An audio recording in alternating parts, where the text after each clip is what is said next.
Hey everyone, welcome back. हाजिर हूँ आपके लिए लेकर एक बहुत ही अमेजिंग स्टोरी जिसका नाम है स्टार्टअप। इस फिल्म की IMDb रेटिंग है 6.4 stars out of 10, which is pretty good.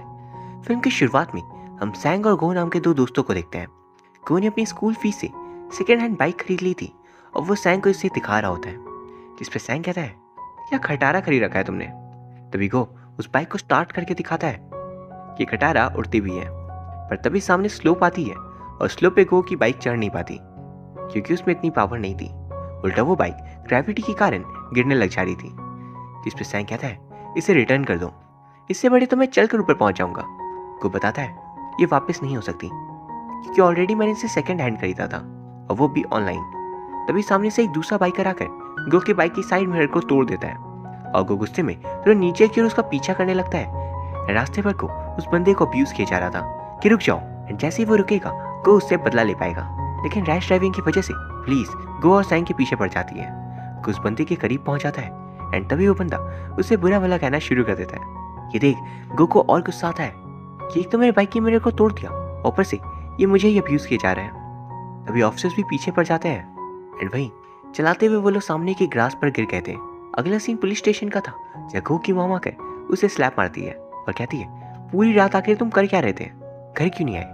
और फिर वो सैंग को भी डांट लगाती है क्योंकि सैंग के घर पे उसकी ग्रैंड माँ अकेली थी, तो वो इतना ज्यादा लापरवाह आखिर हो कैसे सकता है। ये सब देख पुलिस ऑफिसर्स भी डर गए थे एंड फिर वो उसे पूछती है, आखिर बाइक के पैसे आए कहाँ से, कहीं तुमने चोरी तो नहीं की।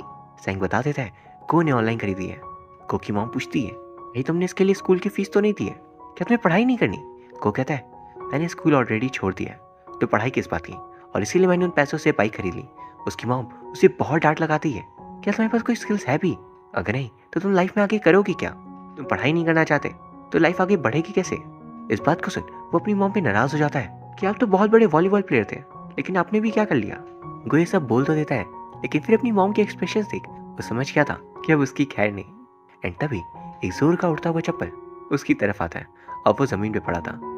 उसकी मॉम कहती है, जाओ तुम्हें जो करना है वो करो। फिर अगली सुबह को सैंग से कह रहा था कि वो इस टाउन को छोड़कर जा रहा है, वो कहीं बाहर रहेगा और कुछ जरूर कर लेगा। सैंग चाहता था कि वो दोनों मिलकर कोई काम करे, लेकिन गो कहता है, मैं जल्द वापस आ जाऊंगा, फिर शायद हम कुछ कर भी लें, अभी तुम यहाँ पे रहो एंड अपनी ग्रैंड माँ का ध्यान रखो। वहीं दूसरी तरफ घर पे गो की मॉम को हम दिखते हैं जो गो का वेट करी थी, लेकिन वो घर पर नहीं आया था, इसीलिए वो उसके लिए लंच बना कर रख जाती है और अपनी जॉब के लिए वो चली गई थी। गो मेट्रो स्टेशन गया था और वहाँ काउंटर पे वो कहता है, 500 रुपये पे जहाँ की भी टिकट मिल जाए वो दे दो। काउंटर वाली लेडी कह रही थी, बहुत सारे जगहों की मिलती है कि तुम्हें जाना कहाँ है। वो कहता है, कहीं भी, अब बस कहीं की भी टिकट दे दो, जगह आप खुद ही सिलेक्ट कर लो।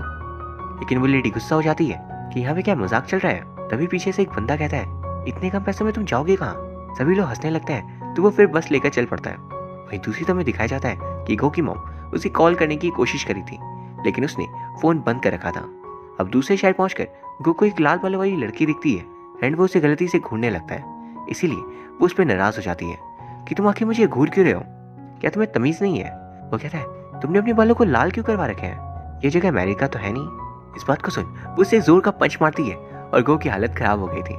फिर चलते हुए उसे एक रेस्टोरेंट दिखता है एंड वो उस पर खाना खाने चला जाता है। वहाँ कौन है, किम नाम का बंदा था एंड वो उसे पूछता है कि तुम घर छोड़कर कहाँ भाग रहे हो, क्योंकि तुम्हें देखकर लगता है कि तुम्हें अभी स्कूल में होना चाहिए। वो कह रहा था, मैं भागा नहीं हूँ और मैं कोई स्कूल पे नहीं पढ़ता। उस रात किम के लॉज पे वो रुक जाता है एंड जब बहुत कॉल करने के बाद भी कोई ने अपनी मॉम की कॉल नहीं उठाया था तो वो लिख देती है, अगर तुम्हें मॉम पसंद नहीं तो कोई बात नहीं, तुम्हें जो करना है वो करो। तभी गो अपनी मदर को रिप्लाई कर देता है कि आपको क्या लगता है मैं कुछ नहीं कर पाऊंगा, मैं आपके बिना तो अच्छे से रह लूंगा। वहीं दूसरी तरफ हमें सैंग को दिखाया जाता है जो अपनी ग्रैंड मदर के साथ रह रहा था, उसकी फैमिली में और कोई भी नहीं था। वहीं अगली सुबह गो मिस्टर किम की शॉप पे दिखता है कि उन्हें डिलीवरी पर्सन की जरूरत है। गो उनसे कह रहा था, आप मुझे काम पर रख सकते हो, कि मना कर देते हैं क्योंकि उन्हें लग रहा था कि गो अपने घर से भागा हुआ है, लेकिन वो उन्हें समझा लेता है और फिर वो काम को ज्वाइन करता है कि वो अपने पहले डिलीवरी पर्सन मिस्टर बेस से उसे इंट्रोड्यूस करवाते हैं। वहीं दूसरी तरफ हम सैंग को देखते हैं जो अपने दोस्त डॉन के साथ एक जॉब इंटरव्यू देने जा रहा था। डॉन कह रहा था, प्लीज आज कुछ मत पूछना, बस कोशिश करो कि तुम इंटरव्यूज के सवालों का सही से जवाब दे सको, बाकी सब कुछ सही रहेगा। वहीं रेस्टोरेंट पे गो शेफ ली से मिलता है, वो इस रेस्टोरेंट पे सब कुछ बनाते थे। पहले मीटिंग पे उन दोनों पे बहस हो जाती है, जैसा कि गो थोड़ा बदतमीज था तो वो ली के साथ भी बदतमीजी करता है। और अगली सीन में दिखता है ली ने जरूर गो को मारकर बेहोश कर दिया है और वो उसे अपने साथ रूम पे लेकर आते हैं सोने के लिए। गो वहाँ पर अच्छा खासा सपना देख रहा था कि तभी उसकी आंखें खुलती है और सामने ली सो रहा था। वो उसकी शक्ल को देखते थोड़ा घबरा जाता है एंड वहाँ पर ली की आंखें खुली हुई थी। गो को समझ नहीं आता ये बंदा सोता कैसे है, वो भी आंखें खोल कर। सुबह गो अपना पहला ऑर्डर लेकर निकलता है डिलीवर करने। शाम को ली उससे कुछ सवाल पूछा था और वो उसका मजाक उड़ाता है कि तुम जितने बड़े बनने की कोशिश कर रहे हो उतने तुम हो नहीं, तुम फिलहाल एक बच्चे ही हो। स्कूल जाने की बजाय तुम यहाँ पर क्या कर रहे हो, क्या तुमने घर छोड़ दिया है? इस बात पे गो कह रहा था कल मैंने तुम्हें कुछ नहीं कहा लेकिन आज नहीं छोड़ूंगा। तभी ली भी खड़ा हो जाता है लड़ाई करने के लिए, लेकिन वो लड़ाई की जगह टीवी पे गाने सुनकर नाचने लगता है। गो समझ नहीं पा रहा था कि आखिर ये आदमी है कैसा, बहुत अजीब। गो जैसे उसे लड़ने जाता है ली उसे एक ही पंच में हरा देता है। हम उसी लाल बालों वाली लड़की को देखते हैं जिसका नाम था सू। वो भी अपने घर से भाग गई थी और कुछ अनजान लड़कियों के साथ वो रह रही थी। आज वो किसी काम से बाहर जा रही होती है एंड अगली सुबह हम देखते हैं कि सैंग टॉन के साथ मिलकर एक फार्मेसी के कार्ड को बांट रहा था और इसी बीच उसी गो की मॉम दिखाई देती है। वो एक नई शॉप खरीद रही थी एंड दूसरी तरफ कोई एक और डिलीवरी करने गया था। उस खाने को सू ने मंगाया होता है एंड उसे देख गो फिर बकबक शुरू कर देता है और कहता है पिछली बार तुमने मुझे गलती से हरा दिया था, इस बार मुझे तुम हरा नहीं सकती। लेकिन वो फिर दोबारा मार खाता है और फिर उसे डायरेक्ट शाम को ही होश आता है। वो वहाँ पे नोटिस करता है सू ने पूरे पैसे नहीं दिए थे। वही मिस्टर किम से कह रहे थे तुम काम के वक्त ऐसे गायब मत हो जाओ प्लीज, लेकिन आज गलती की है तो इसकी सजा तुम्हें मिलेगी, इसलिए तुम्हें आज के पैसे नहीं मिलेंगे। इस बात पे को कह रहा था थोड़े और पैसे काट लो आप, क्योंकि आज उस कस्टमर ने मुझे पूरे पैसे नहीं दिए खाने के। वहीं बिल्ली और बे हंस रहे थे कि हर बार गो मार खाकर वापस आ जाता है, कैसे शर्म नहीं आती। वहीं गो के फोन पे सैंग का कॉल आता है एंड उस कॉल को ली उठाता है और वो उसे मजाक में कह रहा था गो अब जिंदा नहीं है, वो वापस नहीं आने वाला। लेकिन तभी को उसे फोन छीनता है एंड सैंग से पूछता है तुम्हें क्या किसी ने किडनैप कर लिया है? वो कह रहा था वो आदमी सिर्फ देखने में डरावना है, पैसा वो कुछ कर नहीं सकता। वही सैंग उसे बता रहा था कि जिसने उसकी मदर को देखा वो किसी अननोन लेडी से बात करी थी एंड शायद उन्हें कुछ इंपॉर्टेंट काम होगा। वो कहता है उनकी मर्जी, वो किसी से भी बात करे एंड प्लीज मुझे फालतू बातें मत बताया करो। फिर जब गो खाना खा रहा था तो ली वहां पर उसे कहता है इतनी बुरी तरह मार खाने के बाद तुम आके खाना कैसे खा सकते हो? को रिप्लाई करता है मैं एक लड़की पर हाथ उठाना नहीं चाहता। ये सुन ली और हंसने लगता है, मार भी खा ली और मारने की कोशिश भी नहीं की एंड अब फेंक रहे हो। अब रात को सोते वक्त वो सोचा था कि वो अपनी मॉम से इस बारे में पूछे या नहीं। तभी ली कहता है तुम अपनी मॉम से बात क्यों नहीं करते? इस पे वो कह रहा था मैं जो भी करता हूँ उस पर वो मुझे रोक देती है, उन्हें मेरे एक भी काम पसंद नहीं आता। ये रिप्लाई करता है तुम्हें ना किसी से मार खाने की जरूरत है ताकि तुम्हारे अंदर कोई सेंस आ सके, वो तुम्हारे भले के लिए करती है ना, एंड तुमने उन्हें ही छोड़ दिया, वाह बहुत सही। वहीं दूसरी तरफ हम सू को देखते हैं जिसके रूम पार्टनर्स दो लड़की के साथ बैठे थे। सू उन लोगों से कह रही थी ये लड़कों को यहाँ से भगा दो, और वो लड़के सू को टच करने की कोशिश करते हैं लेकिन सू को ये अच्छा नहीं लगता। वो उन्हें यहाँ से जाने के लिए कहती है एंड इस बात पर उनके बीच लड़ाई हो गई थी। फिर अगले सीन में सू वहाँ से किसी तरह खुद को बचाकर भागती है एंड सू को बॉक्सिंग आती थी इसलिए वो उनसे फाइट करती है, पर वो दोनों बहुत ही ज्यादा स्ट्रांग थे। वहीं गो और बाकी सब छत पे खड़े थे एंड गो को सू दिख जाती है भागती हुई। वो जाता और देखता है कि वो दोनों लड़के सू को अपनी गाड़ी में बंद करने की कोशिश कर रहे हैं। गो उनसे लड़ने की कोशिश करता है लेकिन पिट जाता है। तभी वहाँ पर बे आता है लेकिन वो भी कुछ नहीं कर पाता। वहाँ पर बहुत ज्यादा शोर हो रहा था इसलिए सभी लोग जाग जाते हैं एंड ये देख वो दोनों लड़के फिलहाल के लिए वहाँ से भाग गए थे। वहीं फिर दवाई लगाने के बाद सू वहाँ से जाने लगती है, इसमें गो उसे अपनी शूज देता है। फिर अगली सुबह गो ली से कह रहा था वैसे तो तुम बहुत स्ट्रांग बनने का दिखावा करते हो लेकिन मैंने कल रात को देख लिया तुम ही सबसे बड़े डरपोक हो। एंड फिर वो खाने की डिलीवरी करने चला जाता है। उसका काम अच्छे से चल रहा था एंड वहीं दूसरी तरफ उसकी मॉम ने भी एक नया शॉप खोल लिया था और सैंग भी वहाँ में बहुत पैसे कमा रहा था। सैंग का काम था वसूली करना। सैंग का बॉस लोगों को पैसे लोन में देता था और समय आने पर अगर पैसे नहीं लौटाए तो सैंग का काम था उन पैसों की वसूली करना।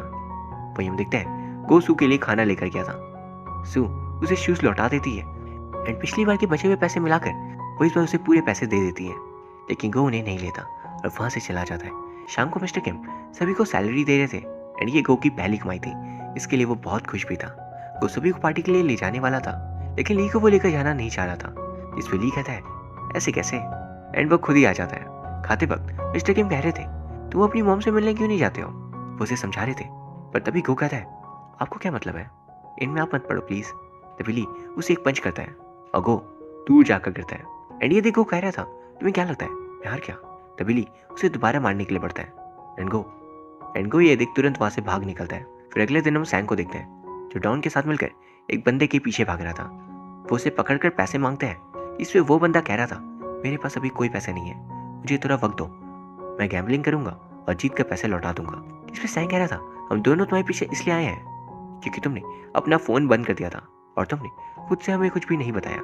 जाओ, जाकर कोई अच्छी जॉब करो, गैम्बलिंग छोड़ दो, ये तुम्हारी लाइफ बर्बाद कर देगा। बस जाने से पहले हमें ये बता देना कि पैसे कब तक लौटाओगे और प्लीज़ गायब मत होना। यहाँ सच बात है, सैंग काफ़ी अच्छा इंसान था। वहीं दूसरी तरफ गो अपने घर वापस आता है, लेकिन उसकी मॉम वहाँ पर नहीं थी।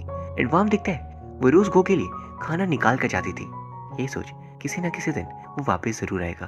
फिर गो जाकर सैंग से मिलता है, जहाँ पर सैंग कह रहा था, तुम वापस क्यों नहीं आ जाते? मैंने अपने बॉस से बात कर ली है, मैं तुम्हें जॉब दिला दूंगा, हम मिलकर बहुत पैसे कमाएंगे। वो कहता है, तुम फाइनेंशियल हो, लोन शार्क वाला काम कर रहे हो, देखो जितनी जल्दी हो सके इस काम से बाहर आ जाओ, वो बेहतर होगा। तुम्हें नहीं पता इसमें कितना खतरा हो सकता है। सैंग कहता है, हम कोई गलत काम नहीं करते, हम तो उल्टा लोगों की मदद करते हैं। जब इमरजेंसी होती है और लोगों के पास पैसे नहीं होते तो हम लोग उन्हें पैसे देते हैं। तभी वहाँ पर उसे डॉन का कॉल आता है और वो उसे मिलने चला जाता है। भाई को अपनी मॉम के शॉप पे जाता है और वो उनसे मिलता है। वो उन्हें बता रहा था कि मैं एक चाइनीज रेस्टोरेंट पे काम करता हूँ एंड मेरे बॉस बहुत अच्छे हैं एंड सब कुछ अच्छे से चल रहा है, इसलिए आप मेरी फिक्र मत करो, मैं बस यही बताने आया था। इसमें उसकी मॉम कह रही थी, क्या तुम इसलिए चले गए क्योंकि मैंने तुमसे कहा था तुम्हें जो करना है वो करो? आज तक तुमने मेरी एक भी बात नहीं मानी, तो फिर ये क्यों मान लिया? उसकी मॉम कहती है, घर वापस आ जाओ और दोबारा से पढ़ाई स्टार्ट कर दो, मैं तुम्हारी कॉलेज फीस के पैसे जमा कर लूंगी, फिक्र मत करो। लेकिन वहाँ पर वो कह रहा था, आखिर पढ़ाई करनी इतनी ज़रूरी क्यों है, वैसे ही तो इतने अच्छे से जी रहा हूँ। उसकी मॉम कहती है, मैं नहीं चाहती कि दुनिया पे लोग तुम्हें नीची नज़र से देखें, दुनिया बहुत खराब है, वो उन लोगों की इज्जत नहीं करते जो पढ़े लिखे नहीं होते। पर गो कहता है, मुझे कोई फ़र्क नहीं पड़ता दुनिया मेरे बारे में क्या सोचती है, इसलिए प्लीज़ अब मेरे लिए सब मत करो। अब आप अपनी लाइफ अपनी मर्जी से जियो, मैं खुश हूँ मैं जहाँ पर भी हूँ। अब वो अपनी मदर को अपनी पहली सैलरी देकर चला जाता है। उसकी मॉम उन पैसों को संभाल कर रख देती है। एंड फिर अगली सीन में हम दिखते हैं, डॉन सैंग से कह रहा था, इस बार तुम अकेले जाओ और सामने की दुकान पे उस आदमी से पैसे लेकर आओ। डॉन जाता है एंड उस दुकान की हालत कुछ अच्छी नहीं लग रही थी और ना ही दुकानदार की। वो बंदा कहता है, मेरे पास जितने पैसे थे मैंने दे दिए, अब मेरे पास कुछ नहीं है, मैं एक पैसा नहीं दे सकता। और इस बात पे वो गुस्से में सैंग को मार पीट कर बाहर फेंक देता है। उसे हॉस्पिटल पे एडमिट करवा दिया गया था एंड सैंग वहाँ पर बस यही कह रहा था कि मैंने उसे कुछ नहीं किया, फिर भी उसने मुझे क्यों मारा, ऐसा क्यों हुआ? इस पर सैंग काफ़ी गुस्से में लग रहा था। एंड वहीं हम देखते हैं कि गो ऑर्डर की डिलीवरी करा था। उसी बीच वो दोनों लड़के गो का एक्सीडेंट करवा देते हैं, लेकिन उसे कुछ होता नहीं है।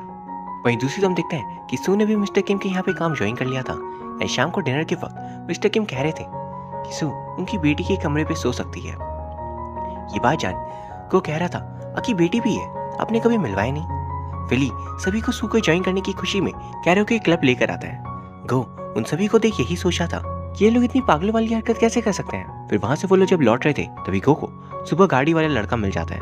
वो उसे लड़ने जाता है पर पिट जाता है। ली गलती से वहाँ कुछ कह देता है और इस बात वो लड़का ली को मारने जाता है, पर ली उसकी आंखों पे चिप्स के मसाले लगाकर भाग गया था।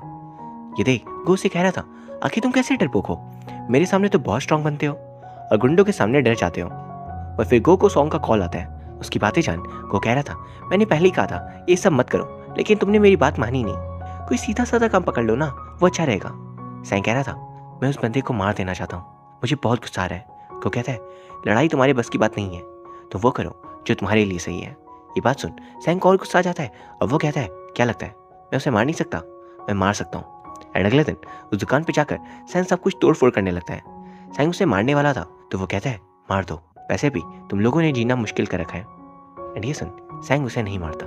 फिर गो को मारने के लिए वो लोग किम के रेस्टोरेंट पे जाते हैं और वहाँ पे सभी को वो बहुत मारते हैं। मिस्टर किंग की बेटी अब इस दुनिया में नहीं थी, इसलिए आज तक गो ने उसे नहीं देखा था और तोड़फोड़ में उसकी बेटी की लास्ट में उसको बहुत नुकसान पहुंचता है। तभी हम देखते हैं ली उन सभी को बहुत मारता है।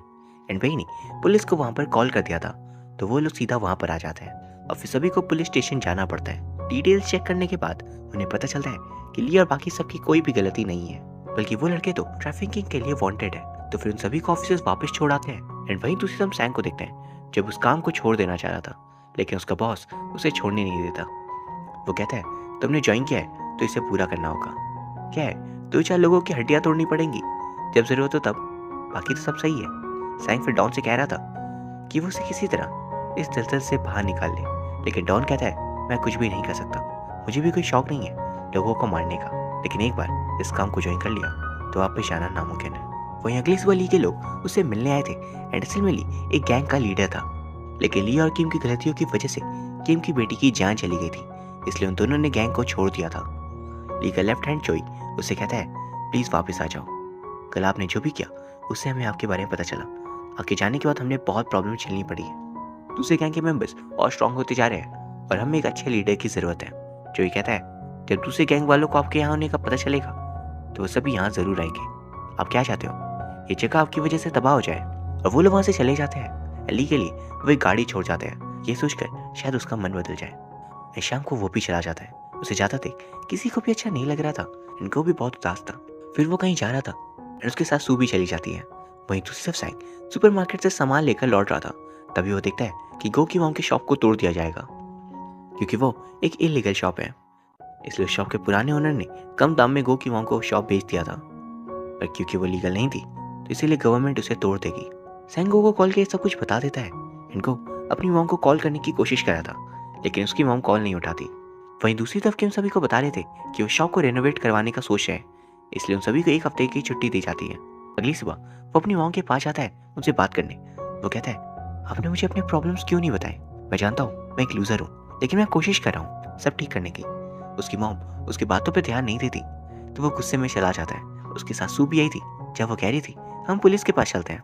वो कहता है, कोई फायदा नहीं, वो इलीगल कंस्ट्रक्शन है, वो गैर कानूनी है, प्लीज तुम चली जाओ। मेरे चक्कर में तुम्हें बहुत प्रॉब्लम्स फेस करने पड़ेंगे। लेकिन वो नहीं जाती। वहीं हम देखते हैं सैंग का बॉस एक बंदे से वसूली कर रहा था। फिर वो सभी गोकी मॉम की शॉप में आने वाले थे।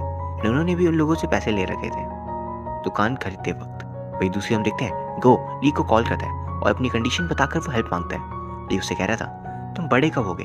हमेशा मदद मांगते रहते हो, कभी खुद के लिए और अपनी फैमिली के लिए खड़े होकर लड़ना सीखो। गो गुस्से में कह देता है, तुम बता रहे हो बातें जो खुद समय पर भाग जाता है अपनी मदद करने से।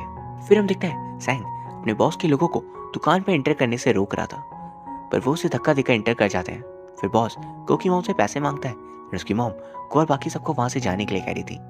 गो सैंग पे नाराज हो जाता है, क्या कि तुमने मेरी मॉम को इन लोगों से पैसे लेने कैसे दिए? ये सब कुछ तुम्हारे कारण हो रहा है, सच बताना। सैंग कहता है, मैं इन लोगों को सच में नहीं जानता। तब उसकी मॉम उन लोगों की लड़ाई रोकने की कोशिश करती है एंड उन लोन शार्क वालों से वो कह रही थी, मैं अगर आपके पैसे दे दूंगी तो क्या आप चले जाओगे? तभी उन लोगों को गो के दिए हुए पैसे मिल जाते हैं जो गो की मॉम ने संभाल कर रखे थे। उसकी मॉम नहीं चाहती थी कि वो लोग उन पैसों को ले जाए। गो भी ये नहीं चाहता था, लेकिन वो उन लोगों को मार पीट कर ले जाते हैं। गुस्से में सैंग उस बंदे के सर पे जोर से मारता है एंड फिर गो की मॉम जो कि वॉलीबॉल प्लेयर थी वो जमकर स्पेशल स्लैप मारती है एंड वो उन पैसों को वापस लेकर आती है जो कि उनके बेटे की पहली मेहनत की कमाई थी। एंड फिर वो उनसे कह रही थी, अभी यहाँ से जाओ, मैं बाद में तुम्हें पैसे चुका दूंगी। वहीं दूसरी तरफ ली को देखते हैं जो दूसरी गैंग के अड्डे पे गया था। वो लोगों को अच्छे से मार पीट कर समझा देता है कि वो सभी अपनी औकात में रहे। एंड फिर वो एक रेस्टोरेंट पे जाकर खुद से खाना बनाता है और चोई को खिलाकर वो कह रहा था, मैं अब एक शेफ हूँ, कोई गैंग का लीडर नहीं, इसलिए मुझे माफ कर दो। फिर हम देखते हैं कि गो की मॉम की शॉप को तोड़ दिया जाता है एंड गो अपनी मॉम से कह रहा था, आखिर आपको बुरा नहीं लग रहा? आपकी शॉप टूट गई। वो कहती है, तुम आखिरकार वापस आ गए तो बुरा क्यों लगेगा? फिर वो सभी सैंग की ग्रैंडमदर के घर पर रह रहे थे एंड अब सैंग की ग्रैंडमदर सभी बातें भूल जाया करती थी, इसलिए वो गो की मॉम से पूछती है, आप कौन हो? वो बताता है, हम सभी सैंग के दोस्त हैं एंड उन्होंने खाना ऑर्डर किया था। तभी वो देखता है डिलीवरी मैन तो डॉन खुद है। डॉन बताता है उसने भी वो काम छोड़ दिया है, उसे भी वो काम बिल्कुल पसंद नहीं था। उसने खुद का बिजनेस स्टार्ट किया है खाने का और वो अब इस पे फोकस करेगा। वो सैंग से पैसे नहीं लेता और चला जाता है। सैंग भी खुश था कि डॉन ने सही रास्ता चुन लिया। फिर एक हफ्ते बीत जाता है। मिस्टर किम का शॉप भी खुल चुका था और वहाँ पे ली ने दोबारा काम स्टार्ट कर दिया था और मिस्टर किम ने सू को अडॉप्ट कर लिया था अपनी बेटी के तौर पर और उसे स्कूल पे एडमिशन दिलवा देते हैं। वहीं फिर हम देखते हैं वो अपनी मॉम को लेकर घुमाने जाता है एंड वो ऐसे ही चाहता था कि वो अपनी मॉम को किसी अच्छी जगह पर किसी दिन घुमाए, क्योंकि उसकी मॉम जैसे उसकी फिक्र करती थी वो भी उनकी वैसे ही करता था। पर कुछ ना कुछ कारण से वो हमेशा फ्रस्ट्रेटेड था, लेकिन अब सब कुछ ठीक हो चुका है और यहाँ ये फिल्म खत्म हो जाती है। ये एक बहुत ही प्यारी कहानी थी एंड गाइस उम्मीद करता हूँ आपको ये वीडियो पसंद आई होगी। अगर हाँ तो प्लीज़ इस लाइक एंड कमेंट जरूर कर दीजिए, साथ ही प्लीज़ चैनल को सब्सक्राइब कर लीजिए। Thank you very much for watching, see you soon.